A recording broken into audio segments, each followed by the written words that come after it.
Hi, welcome back to the Harpreet Singh Show, and you're watching Tania's Truth Talk. Today I have a guest. Her name is Diana. She is a former sex trade worker that was working as an underage minor. And in today's issues, this is very common. There is a lot going on about this in Canada as we speak. It happens every day. People are being recruited off of Facebook, Craigslist, and all sorts of things. So it is very brave for Diana to come on the show today and share her story. So thank you for coming on the show today, Diana. You and I had met a while back in, in church. Mm-hmm. So you've been redeemed by the blood of Jesus and by the grace of God. You've been pulled out of this, and it's very brave for you to come forward and talk about your past, because a lot of the women that come out of that, they carry a lot of shame. So I commend you for that. You and I were talking earlier, and you had stated that even though when you got into it as a minor, that it gave you a false sense of independence and empowerment. And this is so common that I come across this with a lot of women. Can you elaborate on that? I think initially it looks glamorous to me because, of course, there's money. It's all about money and freedom and travel and clothing and keeping up the look that you want. And that's what I kind of thought was the focus in the beginning. And then very, very quickly after, I realized that, any of those things didn't really mean much compared to what I was giving. Now, when you were recruited into the sex trade, you were how old? 16?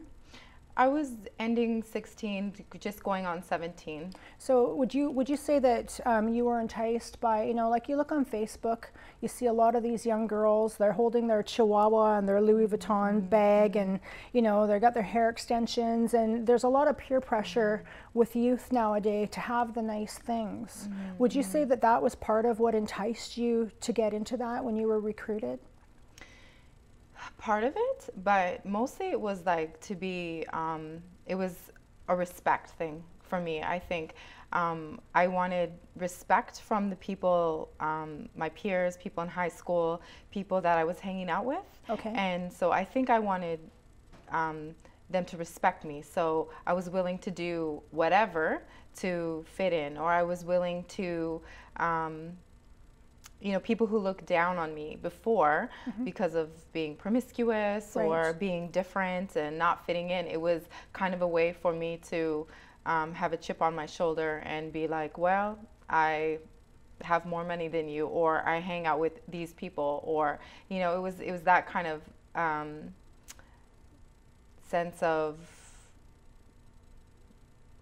thinking I was better. It made me better than other people. So I mean, myself as a former sex trade worker, in the beginning, I came out of an abusive relationship. In the beginning, it was like, oh, well, he just paid money to be with me. I don't need a man. I can be on my own. And it gave me that false sense of empowerment.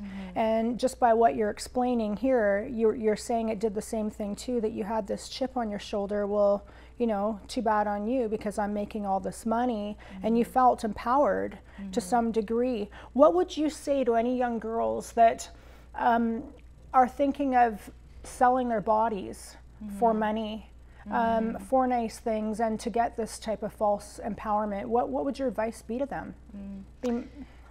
I would say from my experience, I definitely would discourage anyone who is not an adult, for sure, because when we're young, there's so many other things to focus on, and I don't think we should have those type of pressures of meeting with strangers to have sex with them, or to do those kind of things, or webcams or things like that. I don't think when we're young we should be even having to deal with those things.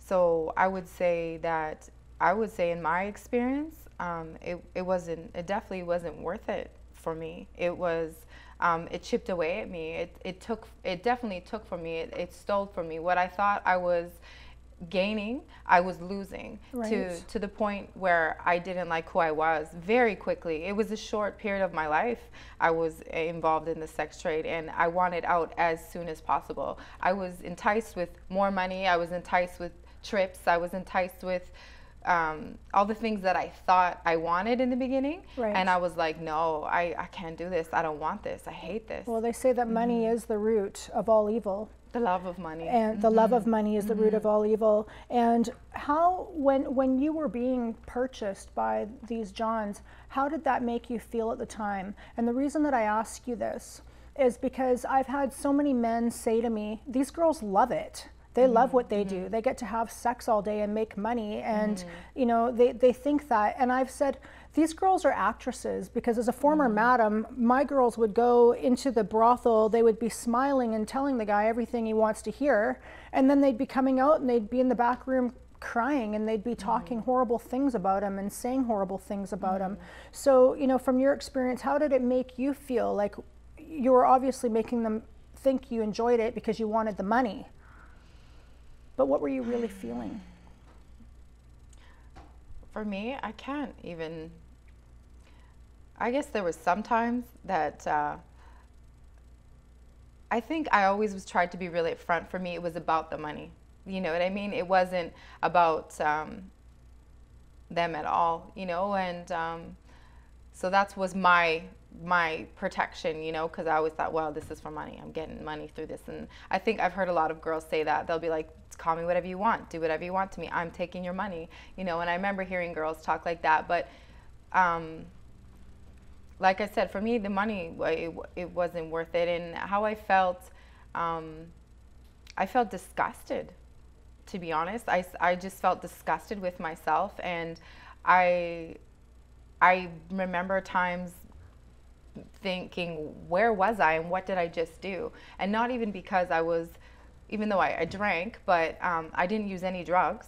So, but just being so disconnected during such an intimate act. Right. I think that is one of the most dangerous things a woman can do to herself. To her spirit. Yeah, and I'm going to interject here because it's really important that you say this, because it was one of the most damaging things to disconnect. Yet, as a prostituted person, you have to disconnect. Like, I remember when I would sleep with the Johns, I could see the same John 5 minutes after I had just had sex with him, and I wouldn't even remember what his face looked like, because you literally disconnect everything. You become a robot. And every girl that I speak to tells me the same thing, because it's a coping mechanism. How else are you going to get by if you're looking this person in the eyes, doing that with them? So why do you say that, although you disconnect because it's a coping mechanism, yet when you disconnect, it's one of the most dangerous things? What do you mean by that? Again, from my own personal experiences, because I really,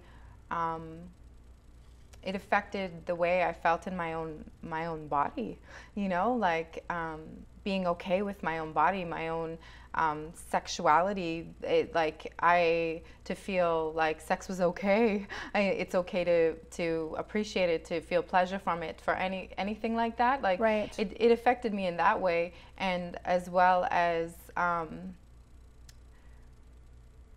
you know, when you trade yourself.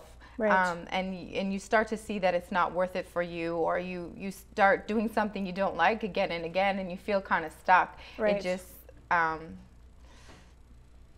I don't know, Yeah. I'm kind of losing my train of thought. Yeah, well, it's a difficult topic to be speaking about. I mean, just for you to even come forward on TV and talk about this is so important, because there's so many women that are watching and they feel so alone, and they carry so much shame. And to me, I believe that shame just comes right from the devil, because we need to realize that you're a beautiful, precious daughter of God. You're white as snow, and you've been redeemed by the blood of the Lamb, and that stuff does not matter, you know, but the enemy wants to bring on shame. Society wants to bring on shame. You know? Yeah. So we're going to take a quick commercial break, and then we're going to get more back into this. Okay. Tune in after the commercial break to Tania's Truth Talk on the Harpreet Singh Show.